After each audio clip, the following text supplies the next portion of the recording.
श्री स्वामी समर्थ. नमस्कार मैत्रिणो. आजची रेसिपी असणार आहे आपली आमरस धिरडे. कारण आंब्याचा सीझन संपत आलेला आहे, शेवटचे आंबे सुरू आहे. चला मग धिरडे करणार आहे मी. बघा इथे 2 वाट्या ज्वारीचं पीठ घेतलेलं आहे मी,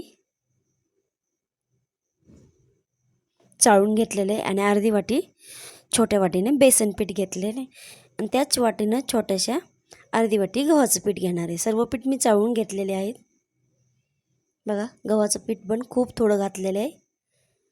त्यामध्ये थोडेसे जिरे आणि लसूण आपण कुटून घालणार आहोत, कारण जिरे लसूणमुळे थोडीशी चव पण येते. तुम्हाला आवडत असलं तर तुम्ही थोडंसं किंचित तिखट टाकलं तरी चालतं, पण मी इथं खारेच करणार आहे. त्यासोबत आमरस असणार आहे आपला. कुटून घेतलेले बघा. मीठ घालूया चवीनुसार.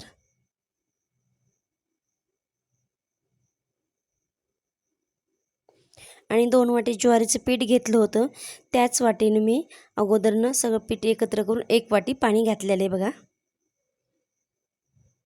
एकत्र करून घेऊया. परत थोडंसं घट्ट वाटलं म्हणून 2 वाट्या पाणी घातलेले. लागन तसं आपल्याला पाणी घालायचं ह्याला. जास्त पातळ पण नाही आणि जास्त घट्ट पण नाही.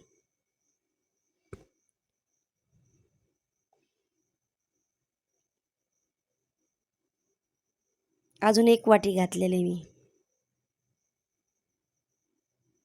कारण ज्वारीचं पीठ आहे ते पटकन फुगलं जातं. अशा मी 3.5 वाट्या पाणी घातलेलं आहे, पूर्ण 2 वाट्या ज्वारीच्या पिठाला.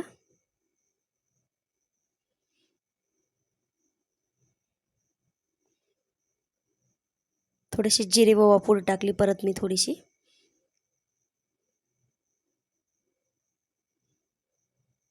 बघा लसूण ठेचून घेतला होता, ते पण घालून घेऊया.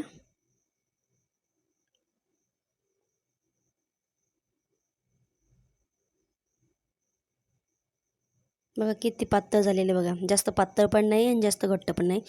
5 मिनिटासाठी झाकण ठेवून घेऊया. थोडंसं पीठ भिजलं जातं.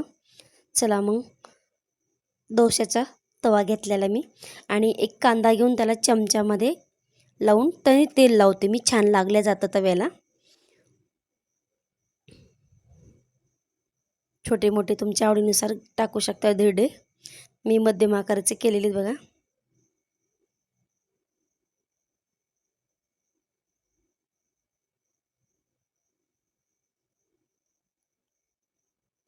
झाकण टाकून ठेवून घेऊया. वाफ येते बघा. छान वाफले गेले.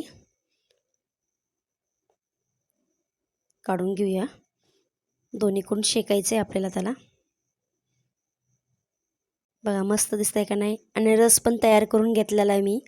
असे धिरडे काही करून घेणार आहेत मी. आंब्याचा सीझन आहे तोपर्यंत नक्की करून बघा. कसे झालं आहे ते कमेंटमध्ये सांगा, आणि माझ्या चॅनलला सबस्क्राईब करायला आणि व्हिडिओला लाईक करायला विसरू नका.